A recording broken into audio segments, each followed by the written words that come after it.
ৰাইজ আজি কান্ধত গামোচা আৰু এফালে কুৰ্তা চুৰ্তা দেখি আপোনালোকে চাগে ভাবিছে নিশ্চয় মই ক'ৰবাত কোনোবা মানে নামঘৰ বা মন্দিৰতে যাম বুলি হয় মই আজি গৈ আছো নগাঁৱৰ সকলোতকৈ পবিত্ৰ স্থান নগাঁও বুলি নহয় গোটেই অসমৰ সকলোতকৈ পবিত্ৰ স্থান বৰদোৱা মহাপুৰুষ শ্ৰীমন্ত শংকৰদেৱৰ জন্মস্থান বৰদোৱালৈ গৈ আছো আজি গোটেই বৰদোৱা এক্সপ্ল'ৰ কৰিম আপোনালোকে চাব মোৰ লগত যদি ভিডিঅ'টো ভাল পায় তেনেহ'লে লাইক শ্বেয়াৰ কমেণ্ট কৰিব আৰু যদি চেনেলত নতুনকৈ আহিছে তেনেহ'লে চেনেলটো ছাবস্ক্ৰাইব কৰি দিব আৰু লগতে বেল আইকনটো টিপি দিব এনিৱেজ মই গুঞ্জন এণ্ড ৱেলকাম টু গুঞ্জুছ ব্লগছ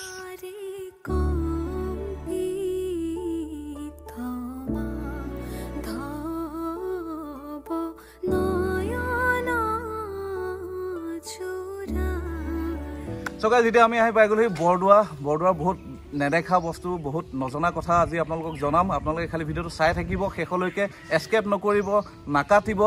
গোটেই বৰদোৱাখন আজি এক্সপ্ল'ৰ কৰিম একদম A to Z মজাকৈ এতিয়া আমি আহি পাই গ'লো এণ্ট্ৰেঞ্চ আমি সোমাম এইফালে পিছফালে যিটো অডিটৰিয়াম দেখি আছে আপোনালোকে এই অডিটৰিয়ামটোত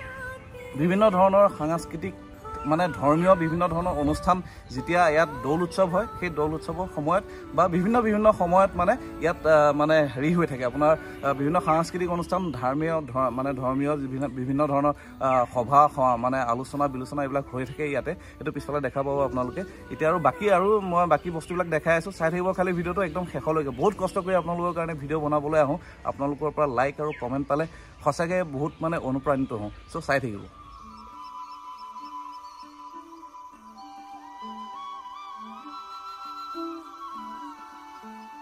চ' গাইজ আমি আজি আহিছোঁ আকৌ সেই মানসদাৰ লগত আপোনালোকে মোৰ আগৰ ভিডিঅ'ত মানসদাক দেখা পাইছিলে আপোনালোকে আজি মানসদাৰ লগতে আহিছোঁ আকৌ সেই বৰদোৱা দেখাবৰ কাৰণে আপোনালোকক চ' এতিয়া আমি গেটৰ পৰা সোমাই পেলাই আমি আহি আছোঁ এইফালে যিটো এটা মানে ৰাস্তা আছে সেই কীৰ্তনঘৰ এইফালে কীৰ্তনঘৰ আছে ন কীৰ্তনঘৰ দেখাম তাৰপিছতে আৰু দৌল মন্দিৰ আছে দৌল মন্দিৰ দেখাম দৌল মন্দিৰ মানে ইয়াত আপোনালোকে জানে চাগে বহুতে আৰু যোনে নাজানে তেওঁলোকৰ কাৰণে মই কৈ দিছোঁ মানে ফাকুৱা দৌল উৎসৱ মানে ফাকুৱাটো ইয়াত বহুত ডাঙৰকৈ হয় আপোনালোকে জানে বৰপেটাত বহুত ডাঙৰকৈ ফাকুৱা হয় আৰু ইয়াতো সেই দৌল উৎসৱ ফাকুৱা মানে বৰদোৱাটো বহুত ডাঙৰকৈ পাতে মানে অসমৰ দুজেগাতে হয় ন অসমৰ দুজেগাতে হয় বহুত ডাঙৰকৈ পাতে বৰদোৱাত হয় আৰু বৰপেটাত হয় আপোনালোকে যদি নাজানে তেনেহ'লে আজি মই জনাই দিলোঁ বৰদোৱাটো বহুত ডাঙৰকৈ দৌল উৎসৱ হয় চৰাই আহি থাকোঁতে মই এটা বস্তু দেখা পালোঁ বৰদোৱাত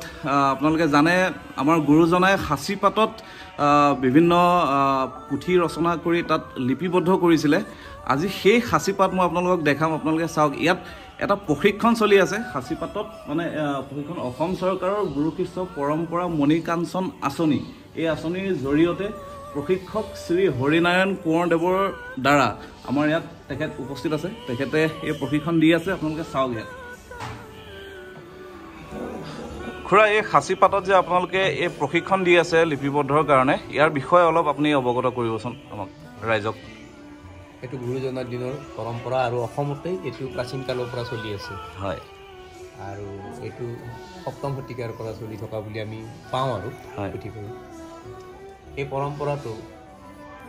গুৰুজনাৰ পিছতো বহু গুৰুৱে অসমত প্ৰৱৰ্তন কৰি ৰাখিছিল কিন্তু আজি প্ৰায় মানে 70ৰ পৰা 100 বছৰৰ ভিতৰত ইয়াৰ যিটো হেৰি চলি থাকিবলগীয়া যিটো ৰীতি এইটো বন্ধ হৈ যায় হয় ইয়াৰ পিছতে আমাৰ কিছু ব্যক্তিয়ে হেৰি আউনীআটী সত্ৰৰ পৰা প্ৰশিক্ষণ লৈ আউনীআটী সত্ৰৰ এজন ভকতে বুদ্ধেন্দ্ৰ দাস বৰগায়ন তেওঁ কলাক্ষেত্ৰত মানে এটা প্ৰশিক্ষণ দিছিলে তাত লোৱা কিছু প্ৰশিক্ষকে পিছত গৈ আমাৰ লগত তেনেকুৱাকৈ বিভিন্ন জেগাত প্ৰশিক্ষণ দিলে আমিও তাত শিকিলোঁ এনেকুৱাকৈ এই বস্তুটো ধাৰাটো ৰৈ গ'ল আৰু মুখ্য কথা হৈছে কি আমাৰ নিজস্ব এটা ধাৰা আছে চিত্ৰশৈলীৰো আছে আমাৰ নিজস্ব লিপি আছে অসমীয়া লিপি হয় সেই লিপিখিনি এতিয়া পুথি পাজি বহুতে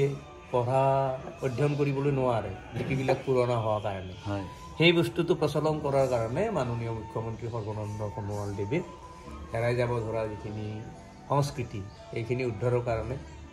ইয়াত মানে মণিকাঞ্চন আঁচনি বুলি এটা তেখেতে আঁচনি প্ৰস্তুত কৰি অসমত বিভিন্ন ধৰণৰ কলা সংস্কৃতিৰ ওপৰত মানে প্ৰশিক্ষণ দি আছে আৰু এইটো আমাক তেওঁলোকে ইয়াত যি চাৰিজন আপুনি ষ্টুডেণ্ট দেখিছে তেওঁলোককো এটা স্কলাৰশ্বিপ দিছে আৰু এগৰাকী সহায়িকাক ৰেমুনাৰেশ্যন দিছে আমাকো তেনেকৈ এটা জলপানী দি পেলাই হয় এই কামটো এবছৰীয়া হয় মানে এই বস্তুটো জীয়াই ৰখাৰ এটা প্ৰস্তুতি চলাইছে হয় হয় হয় আৰু সেই ভিত্তিতে আমি ইয়াৰ প্ৰাথমিক পৰ্যায়ৰ পৰা আজি আমাৰ আগষ্ট মাহৰ পৰা চলি আছে এই কামটো হয় সপ্তাহত আমি 4 দিন কৰোঁ হয় আজিও আমি তেনেকুৱাকৈ বহুত মানে এই এটা এই থলুৱা আমাৰ যিটো হেৰি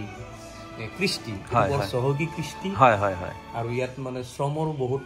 মৰ্যাদা আছে আচ্ছা আৰু বহুত কষ্টসাধ্য কামটো হয় আৰু এই যিবিলাক এতিয়া দেখি আছে আপোনালোকে ইয়াত ৰং কৰি আছে বা হেৰি কৰি আছে এই ৰংটো যে দিছে যে এই হালধীয়া এইটো কিহৰ হয় এইটো হাইটাল হয় এইটো আচ্ছা হেঙুল হাইতাল বুলি যে কয় যে এইটো হাইতাল নেকি এইটো হাইটাল এইটো কিহৰ পৰা প্ৰস্তুত কৰে এইটো এটা আকৰিক বস্তু শিলৰ দৰে মই আপোনাক এতিয়া মোৰ তাত হেঙুল নাই কিন্তু হাইটাল আছে মোৰ তাত হেৰি হাইটাল নাই হেঙুল আছে হেঙুলটো দেখুৱাইছোঁ হয় হয় এয়া হেঙুল আচ্ছা এইটো হেঙুল ন এইটো হেঙুল এইটো হাইটালো আছে এইটো হৈ গ'ল হাইতাল সেইটো হাইটাল মানে আপোনালোকে যে হেঙুল হাইতাল বুলি যে শুনি যে থাকে সাঁচি পাতত লিখা হেঙুল হাইতাল সাঁচি পাতত যি হেঙুল হাইতাল দি লিখিছিলে এইটো হৈ গ'ল হাইতাল এইটো হাইতাল আৰু এইটো হৈ গ'ল হেঙুল এই বস্তুকেইটা কিহৰ পৰা প্ৰস্তুত হয় এটা আকৰিক মানে কয়লা যেনেকৈ আচ্ছা আচ্ছা আচ্ছা এইটো এটা পাথৰ টাইপ হয় মানে সেইটো ভূখণ্ডৰ পৰা মানে পোৱা যায় মাটিৰ তলত পোৱা যায় এই বস্তুটো ইয়াৰ পৰা মানে বস্তুটো হয় আচ্ছা আৰু এয়া হৈ গ'ল সাঁচিপাত মই অকণমান চাব পাৰিম নেকি বাৰু এইটো চাওক এইটো হৈ গ'ল সাঁচিপাত ইয়াত বিভিন্ন ধৰণৰ চিত্ৰাংকন চলি আছে আপোনালোকে দেখা পাইছে চাওক বিভিন্ন ধৰণৰ চিত্ৰাংকন চলি আছে আৰু এই সাঁচি পাতটো যে আছে যে সাঁচি গছ বুলি যে কয় সাঁচি গছৰ এইটো বাকলি হয় ন মানে পাত বুলি যে কৈছিলে একচুৱেলি পাত নহয় মানে সাঁচি গছৰ যিটো বাকলি আছিলে বাকলিটোৰ পৰা মানে ইয়াত হেঙুল লগাই পেলাই মানে হেঙুল হালধীয়া বুলি যে কয় এইটো চাওক হালধীয়া কালাৰৰ তো এই হেঙুল লগোৱাৰ পিছত আমি মানে এই চিত্ৰাংকনবিলাক ইয়াত কৰা হয় চ' আপোনালোকে দেখিবলৈ পালে সাঁচি পাতত কিদৰে কেনেকৈ চিত্ৰাংকন কৰিছিল মহাপুৰুষ গুৰুজনায়ো সেই একেদৰে এইটো যিটো প্ৰচেছ আছে এই প্ৰচেছতেই সেইবোৰ যিমান পুথি আছিলে লিপিবদ্ধ কৰিছিলে বেলৰ আঠা আচ্ছা এইটো বেলৰ আঠা ব্যৱহাৰ কৰে এইটো কিহৰ কাৰণে ব্যৱহাৰ কৰে ইয়াত মানে যেটা ছবি আঁকা হয় হাইটালত আঠা নাই নিজস্ব আঠা নাই আচ্ছা আচ্ছা এইটো এটা ধাতুহে হয় হয় গতিকে তাত আঠা নাই আঠাটো মানে আমি বেলৰ পৰা বেলৰ আঠা ব্যৱহাৰ চব বস্তুই আপুনি এই যে ব্ৰাছবিলাক মোৰ তাত এতিয়া ইয়াত মই অনা নাই এই ব্ৰাছবিলাকো আমি নিজে তৈয়াৰ কৰোঁ আচ্ছা আৰু এই পুথি প্ৰস্তুত কৰোঁতে আমাৰ কটাৰী বা আমাৰ তাত মিহি কৰাৰ কাৰণে ঘিলা এইবিলাক পুৰণা ঘিলা দেখিছে আচ্ছা আচ্ছা এই ঘিলা এইবিলাক আমি চব নিজা তাৰোপৰি আমি আৰু বস্তু আছে আপোনাক দেখুৱাইছোঁ কলমবিলাক আমি এই যে সাঁচিপাত লিখা কলম হয় হয় হয় ইয়াত মোৰ সাঁচিপাত পুথি নাই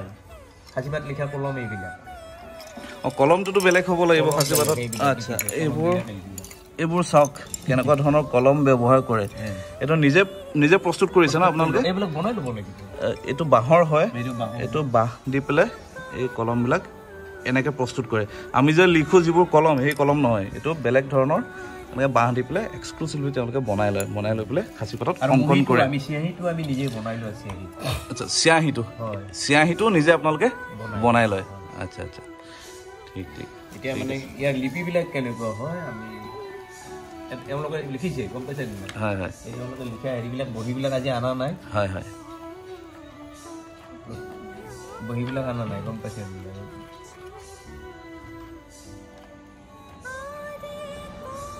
এইবিলাক চহী কৰি আছে আচ্ছা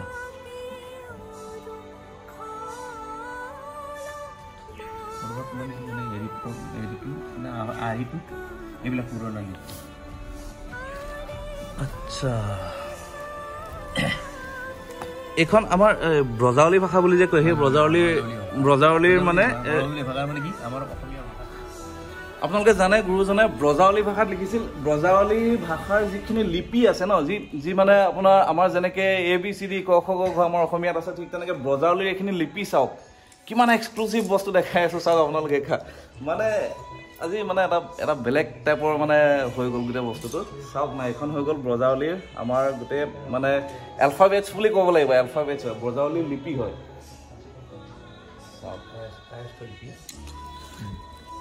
এইটো কায়স্থলিপি বুলি কয় কায়স্থলিপি বুলি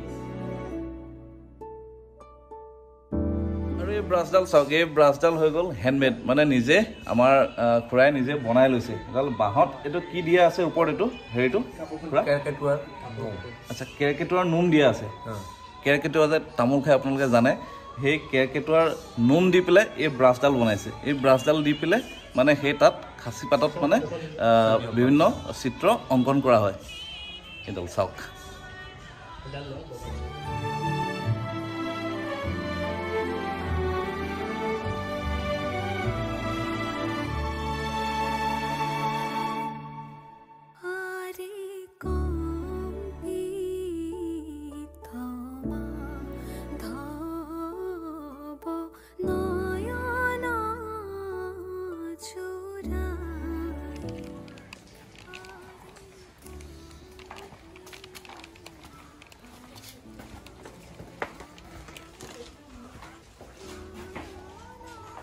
এতিয়া আমি গৈ আছো খাচী গছ চাবলৈ আহক চাওক মই খাচী গছ দেখাই আছো এইজোপা হৈ গ'ল খাচী গছ চাওক ওপৰত লিখা আছে খাচী গছ বুলি পেলাই এইজোপা হৈ গ'ল খাচী গছ আৰু ইফালে এইজোপা ডাঙৰ গছ আছে আৰু ইফালে খাচী গছৰ পুলি আছে ইয়াত বিভিন্ন জেগাত খাচী গছ মানে ৰোপণ কৰি থৈ দিয়া হৈছে মই অলপ আগে দেখালোঁ আপোনালোকক যিবোৰ বস্তু সেই তাৰ কাৰণে মানে লাগে চ' সেইকাৰণে মানে ইয়াত খাচী গছ বিভিন্ন জেগাত চবফালে খাচী গছ ৰোপণ কৰি থোৱা হয় প্ৰায় যিহেতু ভিডিঅ'টো বহুত বেছি দীঘল হৈ গৈছে সেইকাৰণে মই ভাবিলোঁ এই ভিডিঅ'টো দুটা পাৰ্ট কৰি দিয়া যাওক এইটো ফাৰ্ষ্ট পাৰ্ট হ'ল আৰু ছেকেণ্ড পাৰ্টটো অতি সোনকালে মই ৰিলিজ কৰি আছোঁ তেতিয়ালৈকে আপোনালোকে এই ভিডিঅ'টো শ্বেয়াৰ কৰক আৰু কমেণ্ট কৰি জনাব কেনেকুৱা পাইছে কিবা যদি ইনফৰমেশ্যন পাইছে তেনেহ'লে আপোনালোকে প্লিজ শ্বেয়াৰ কৰক খালি যিমান পাৰে শ্বেয়াৰ কৰক যাতে নেদেখা মানুহেও বৰদোৱাখন দেখা পায়